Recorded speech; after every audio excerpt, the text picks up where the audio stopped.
Il est temps d'accueillir maintenant sur cette piste celui qui va oser, à la suite de tous ceux qui ont osé avant lui. Voici Bruno Smadja. Applaudissements nourris, enthousiastes, généreux. Bonjour. Excusez-moi, le recrutement, c'est bien au 9e? Oui.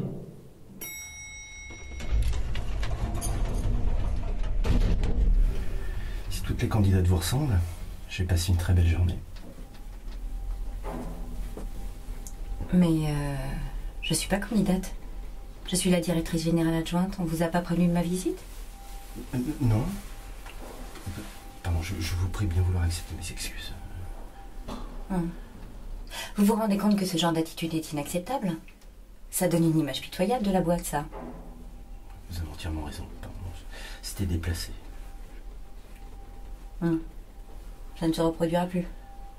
Non, je vous promets. Tant mieux.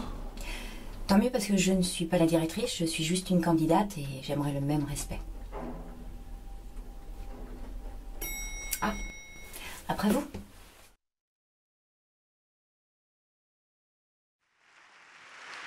Bonjour.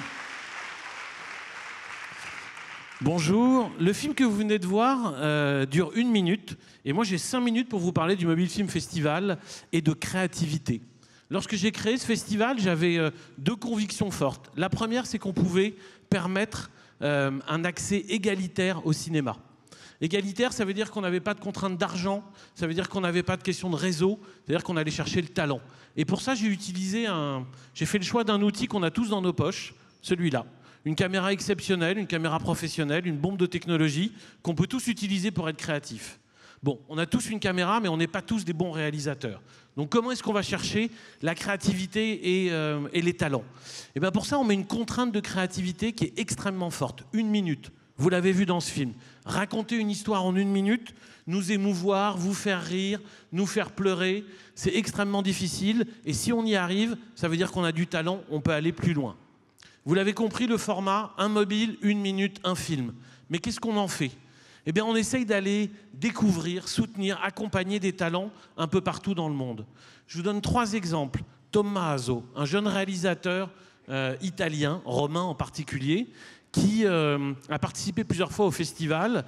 Et là, avec son premier court-métrage professionnel, eh ben, il est sélectionné aux Oscars cette année. Un autre exemple, Cozy Rizal, un jeune Indonésien qui a gagné le Mobile Film Festival en 2018. Il l'a gagné avec un film LGBT. Et je peux vous assurer qu'en Indonésie, c'est très courageux de sa part. Il l'a gagné et puis il a gagné une bourse aussi, parce qu'on donne des bourses, pour produire un nouveau court, un peu plus long. Et puis ce court, il parle encore de questions LGBT, parce que ça le touche. Et il a, dès son premier festival, gagné Sundance Asie. Et depuis, il fait le tour du monde des festivals. Il est allé à Sundance aux États-Unis. Et cette semaine, son film était à Chéri Chéri à Paris. Et puis un dernier exemple avec Fatima, qui est une jeune réalisatrice iranienne, qui a gagné le Mobile Film Festival en 2019 avec un très beau film.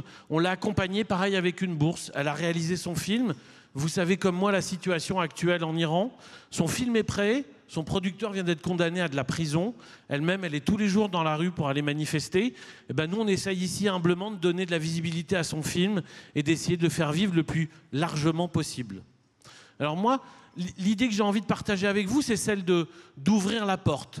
D'ouvrir la porte à la créativité, d'ouvrir la porte à cette génération qui a envie de nous mettre un petit coup de pied au cul de temps en temps, qui a envie de nous interpeller et d'essayer de leur proposer de pouvoir le faire.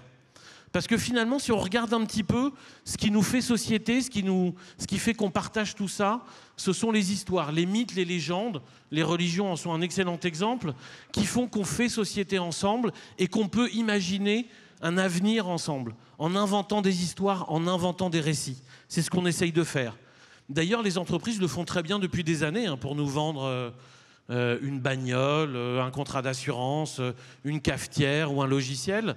Mais souvent, lorsqu'on arrive sur la question de l'engagement, eh ben, on est plutôt sur un message à caractère informatif. Et c'est pour ça que moi je suis très ému et très heureux d'être là aujourd'hui. Et je voudrais en profiter pour vraiment féliciter Mélanie et toute son équipe, parce que la manière dont elle aborde les questions de climat est vraiment très impressionnante. Donc vraiment, merci beaucoup.